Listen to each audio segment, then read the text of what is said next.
Hello बच्चों, तो finally कक्षा 10वीं सप्लीमेंट्री परीक्षा। विज्ञान यानी साइंस का ओरिजिनल पेपर हमारे सामने आ चुका है।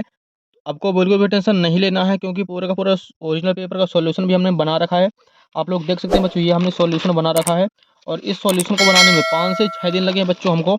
तो आपको बिल्कुल भी टेंशन नहीं लेना, वीडियो को शुरू से लेकर लास्ट तक वॉच करना है और सभी क्वेश्चनों को आपको अच्छी तरीके से समझते हुए चलना है। तो चलिए हम दिखाने वाले हैं आपको पेपर का फ्रंट पेज कुछ इस टाइप का रहने वाला है। देखिए अगले पेज पर यहाँ पे आ जाना बच्चों। प्रश्न 1 है, प्रत्येक प्रश्न में दिए गए विकल्पों में से सही विकल्प चुनकर लिखिए, जो कि 7 नंबर की आने वाले हैं प्यारे बच्चों, और हर एक क्वेश्चन 1-1 नंबर का होने वाला है। पहला प्रश्न है कि इस उपकरण का उपयोग वोल्टेज नियंत्रक के रूप में किया जाता है, तो इसका आंसर हो जाएगा जेनर डायोड। अगला प्रश्न है ओमी प्रतिरोध है, तो इसका आंसर करना है तांबे का तार।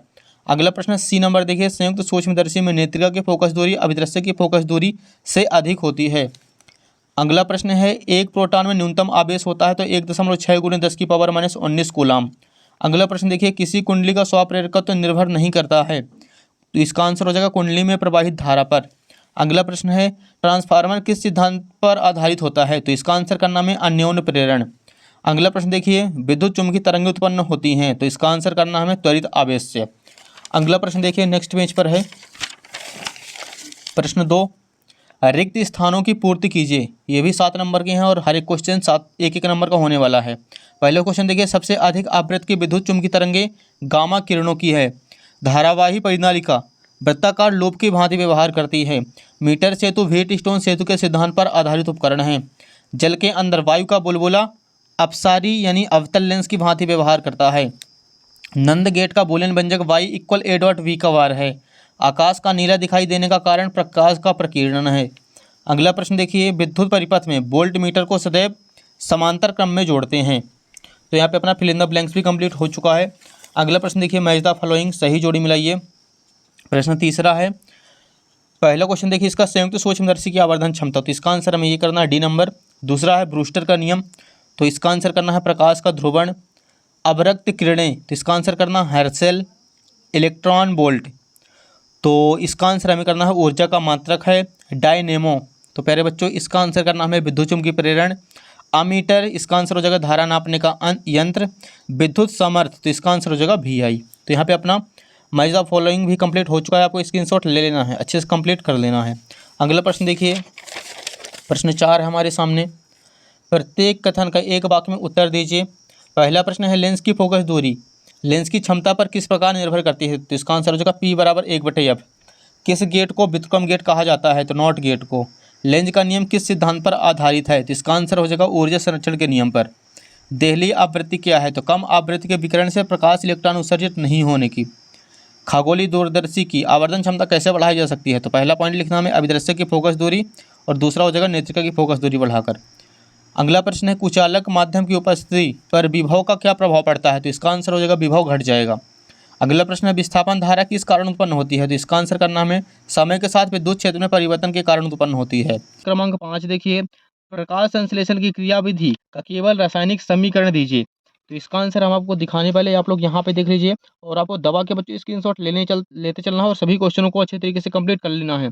आप लोग यहाँ पे देखेंगे 6CO2 मतलब कार्बन डाइऑक्साइड हमें लेना है और इसके साथ जल लेना है 6CH2O। तो इसमें सूर्य के प्रकाश और क्लोरोफिल की उपस्थिति में अभिक्रिया कराएंगे तो यहाँ पे ग्लूकोज प्राप्त होगा C6H12O6 प्लस इससे ऑक्सीजन बाहर होगा 6O2। तो आपको उम्मीद है कि 5वां का उत्तर समझ में आ गया होगा। प्यारे बच्चों, आपको ऐसे ही बॉक्स बना के लिखना है और यहाँ पे अंडरलाइन कर देना है, ताकि जो कि अपनी कॉपी जो एकदम साफ सुथरी दिखे और चेक करने वाले को आसानी हो, आराम से आपको 2 नंबर चढ़ा के अगला क्वेश्चन चेक करे। अगला प्रश्न देखिए बच्चों, 6वां क्वेश्चन है, पुनरुद्ध भवन को परिभाषित कीजिए। तो 6वें का आंसर देखिए बच्चों, यहाँ पे हमने लिख रखा है इसका आंसर, शरीर के नवनिर्माण की वह शक्ति जिसके अंतर्गत शरीर के टूट जाने पर उसकी मरम्मत हो जाती है और प्रत्येक टुकड़ा पूर्ण होकर नया जीव बनाता है, पुनरुद्ध भवन या पुनर्जन्म कहलाता है। तो 6वें का आंसर कंप्लीट हो चुका है, आपको इसका भी स्क्रीनशॉट ले लेना है। अगला प्रश्न देखिए 7वां है, मनुष्य में गुणसूत्रों की संख्या कितनी होती है, महिला एवं पुरुष के गुणसूत्रों में क्या अंतर है। तो इसका आंसर हो जाएगा, मनुष्य में गुणसूत्रों की संख्या 23 जोड़ी होती है। महिला एवं पुरुष में 22 जोड़े गुणसूत्र तो समान होते हैं, लेकिन 23वां जोड़ा लिंग गुणसूत्र होता है, जो महिला में XX एवं पुरुष में XY होता है। तो यहाँ पे अपना जो 7वां क्वेश्चन है इसका भी आपको स्क्रीनशॉट ले लेना है। अगला प्रश्न देखिए बच्चों, नेक्स्ट पेज पर है, प्रश्न क्रमांक 8, दो उत्तल लेंस किसे कहते हैं? 2 नंबर का क्वेश्चन है। तो इसका आंसर आपको देखना यहाँ पे है, वह प्रकाशिक लेंस है जिसके दोनों तल उत्तल हो, दो उत्तल लेंस कहलाता है। अगला प्रश्न देखिए, प्रश्न क्रमांक 9 है हमारे सामने। जब कोई प्रकाश किरण सघन माध्यम से विरल माध्यम में प्रवेश करती है तब क्या होता है? इसका आंसर देखिए पहले बच्चों, 9वां का आंसर, जब कोई प्रकाश किरण सघन माध्यम से विरल माध्यम में प्रवेश करती है तब वह अपवर्तन के बाद वह प्रकाश किरण अविलंब से दूर हट जाती है। तो ये क्वेश्चन नंबर 9 का हो जाएगा आंसर। अगला प्रश्न 10वां देखिए, विद्युत धारा को परिभाषित कीजिए, इसका एसआई मात्रक क्या है? तो इसका आंसर बच्चों देखिए, किसी चालक के किसी परिच्छेद से आवेश प्रवाह की दर को विद्युत धारा कहते हैं और इसका एसआई मात्रक एम्पियर होता है और इसे ए से प्रदर्शित करते हैं। अगला प्रश्न देखिए, उत्तर क्रमांक 11, विद्युत चुम्बकीय प्रेरण को परिभाषित कीजिए। तो इसका आंसर यहाँ पे है, जब कभी तार के एक बंद लूप और एक चुंबक के बीच अपेक्षिक गति होती है तो उस बंद लूप में विद्युत धारा बहने लगती है। इस धारा को प्रेरित धारा तथा इस परिघटना को विद्युत चुम्बकीय प्रेरण कहते हैं। अगला प्रश्न 12 देखिए, दो चुंबकीय क्षेत्र रेखाएं एक दूसरे को प्रतिच्छेद क्यों नहीं करती? तो इसका आंसर हो जाएगा, दो चुंबकीय क्षेत्र रेखाएं अगर आपस में प्रतिच्छेद करेंगी तो प्रतिच्छेद बिंदु पर क्षेत्र की तीव्रता की दो दिशाएं होंगी जो कि असंभव है। तो ये हो जाएगा उत्तर क्रमांक 12 का आंसर। अगला प्रश्न देखिए, नेक्स्ट पेज पर है, प्रश्न क्रमांक 13, किसी एक पारिस्थितिक तंत्र की आहार श्रृंखला में विभिन्न पोषी स्तर प्राणियों के केवल नाम लिखिए। यहाँ पे देखिए प्रश्न क्रमांक 13 का आंसर है, प्रथम पोषी स्तर के अंतर्गत उत्पादक हरे शैवाल एवं पौधे होंगे। द्वितीय पोषी स्तर में शाकाहारी उपभोक्ता बकरी चूहा आदि होंगे। तृतीय पोषी स्तर के अंतर्गत मांसाहारी उपभोक्ता भेड़िया चीता आदि होंगे। चतुर्थ पोषी स्तर में उच्च मांसाहारी जैसे गिद्ध वगैरह होंगे। तो ये हो जाएगा उत्तर क्रमांक 13। अगला प्रश्न देखिए, प्रश्न 14 है, संक्षारण किसे कहते हैं? उदाहरण सहित समझाइए। तो इसका आंसर हो जाएगा बच्चों, यहाँ पे देखिए आप लोग, जब लोहे या लोहे जैसी पदार्थों से बनी हुई वस्तुएं अपने आसपास अम्ल आर्द्रता आदि के संपर्क में आती हैं तब ये संक्षारित होती हैं। इस प्रक्रिया को संक्षारण कहते हैं। उदाहरण के लिए हम समझ सकते हैं लोहे पर जंग लगना। अगला प्रश्न देखिए, प्रश्न 15 है, आघात वर्धनीयता एवं तन्यता का अर्थ बताइए। तो यहाँ पे हो जाएगा, हेडिंग डालना है, आघात वर्धनीयता धातुओं का वह गुण जिसके कारण वे पीटने पर चादर की तरह फैल जाती हैं, आघात वर्धनीयता कहलाती हैं। इसके बाद हेडिंग डालना है, तन्यता धातुओं का वह गुण जिसके कारण उनके तार खींचे जा सकते हैं, तन्यता कहलाती है। तो उत्तर क्रमांक 15 भी आपको समझ में आ गया होगा। अगला प्रश्न देखिए बच्चों, 16, संतृप्त एवं असंतृप्त कार्बन यौगिकों का केवल एक एक उदाहरण सहित समझाइए। तो इसका आंसर हो जाएगा, हमें देना सबसे पहले संतृप्त कार्बन यौगिक एथेन C2H6 और एक असंतृप्त का हमें एग्जाम्पल देना है एथेन C2H4। तो यहाँ पे 16 नंबर भी कंप्लीट हो चुका है। अगला प्रश्न देखिए, 17 हमारे सामने है, यहाँ से 3 नंबर के क्वेश्चन स्टार्ट हो रहे हैं, यहाँ तक सारे के सारे 2 नंबर के प्रश्न थे। 17 है, वर्ण विक्षेपण किसे कहते हैं? चित्र द्वारा समझाइए। तो यहाँ पे इसका आंसर आपको करना है, हेडिंग डाल देनी है वर्ण विक्षेपण। तो जब कोई प्रकाश किरण किसी प्रिज्म में से होकर गुजरती है तो वह अपने साथ आवेगी रंगों में विभक्त हो जाती है। इस परिघटना को वर्ण विक्षेपण कहते हैं। एंड इसके बाद प्यारे बच्चों, आपको यहाँ पे वर्ण विक्षेपण का चित्र भी बना देना है और आपको यहाँ पे इंग्लिश याद कर लेना है, विवग्योर, VIBGYOR, और यहाँ पे प्रिज्म में आपको यहाँ पे दर्शा देना है।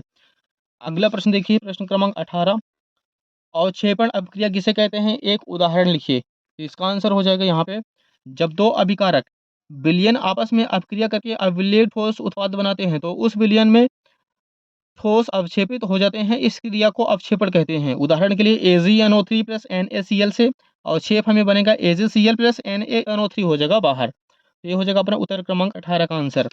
अगला प्रश्न देखिए बच्चों, अगले पेज पर है, प्रश्न क्रमांक 19, मानव मस्तिष्क के कोई 3 कार्य लिखिए। तो इसका आंसर यहाँ पे है, पहला हो जाएगा इसका, पहला कार्य विभिन्न ज्ञानेंद्रियों के कार्यों का समन्वय एवं नियंत्रण रखना। अगला हो जाएगा बुद्धि विचार स्मृति एवं मनोभावों का प्रमुख केंद्र मस्तिष्क है। अगला प्रश्न देखिए, सभी ऐच्छिक एवं अनैच्छिक क्रियाओं का समन्वय एवं नियंत्रण करना। तो ये अपना जो उत्तर क्रमांक 19 है वो कंप्लीट हो चुका है। अगला प्रश्न देखिए बच्चों, 20 है, मनुष्य के पाचन तंत्र का स्वच्छ एवं नामांकित चित्र बनाइए। तो इसका आंसर आपको स्क्रीन में दिख जाएगा। अगला प्रश्न देखिए, 21 pH परिवर्तन के कारण दंत क्षय किस प्रकार होता है, इससे कैसे बचा जा सकता है? तो इसका आंसर आप लोग यहाँ पे देख सकते हैं, pH परिवर्तन के कारण दंत क्षय, उदासीन pH स्तर 7.0 होता है, जब मुंह का pH स्तर 3.5 से नीचे गिरने लगता है तो दंत क्षय होने लगता है। pH स्तर के गिरने का कारण अति अम्लीय भोजन एवं पेय का अधिक उपयोग है। दंत क्षय से बचाव के लिए क्या करना होगा हमें?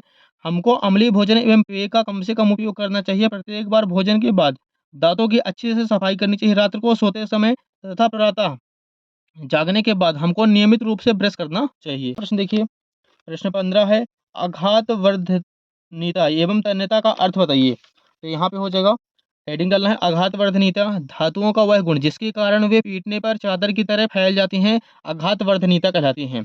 इसके बाद हेडिंग डालना है तन्यता, धातुओं का वह गुण जिसके कारण उनके तार खींचे जा सकते हैं, तन्यता कहलाती है। तो उत्तर क्रमांक 15 भी आपको समझ में आ गया होगा। अगला प्रश्न देखिए बच्चों, 16 संतृप्त एवं असंतृप्त कार्बन यौगिकों का केवल एक एक उदाहरण सहित समझाइए। तो इसका आंसर हो जाएगा, हमें देना सबसे पहले संतृप्त कार्बन यौगिक एथेन C2H6 और एक असंतृप्त का हमें एग्जाम्पल देना है एथेन C2H4। तो यहाँ पे 16 नंबर भी कंप्लीट हो चुका है। अगला प्रश्न देखिए, 17 हमारे सामने है।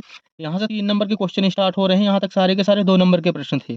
17 है, वर्ण विक्षेपण किसे कहते हैं, चित्र द्वारा समझाइए। तो यहाँ पे इसका आंसर आपको करना है, हेडिंग डाल देनी है वर्ण विक्षेपण।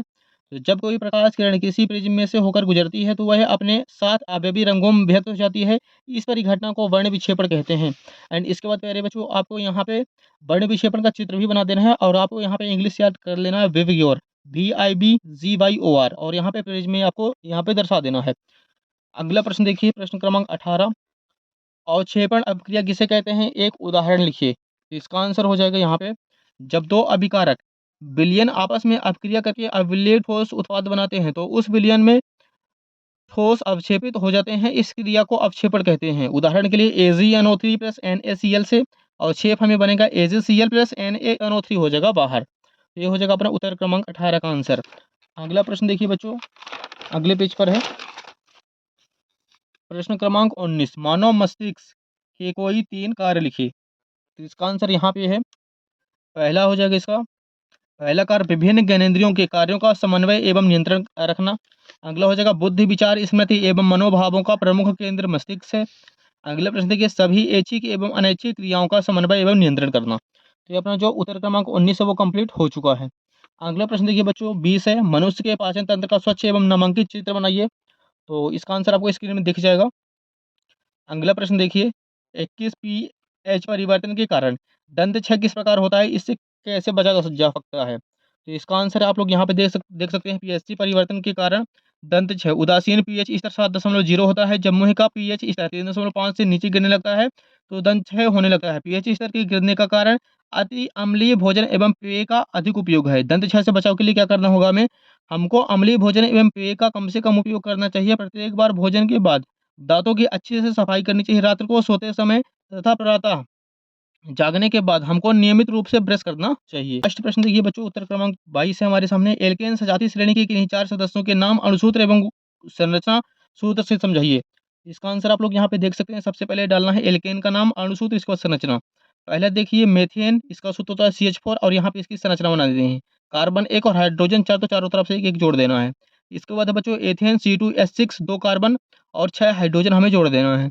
इसके बाद प्रोपेन देखिए C3H8, इसका फॉर्मूला होता है, 3 कार्बन बनाने हैं और सभी साइड से 8 हाइड्रोजन हमें इसमें जोड़ देने हैं। लास्ट है ब्यूटेन C4H10, 4 कार्बन बनाते हैं और 10 हाइड्रोजन इसके चारों तरफ से जोड़ देने हैं।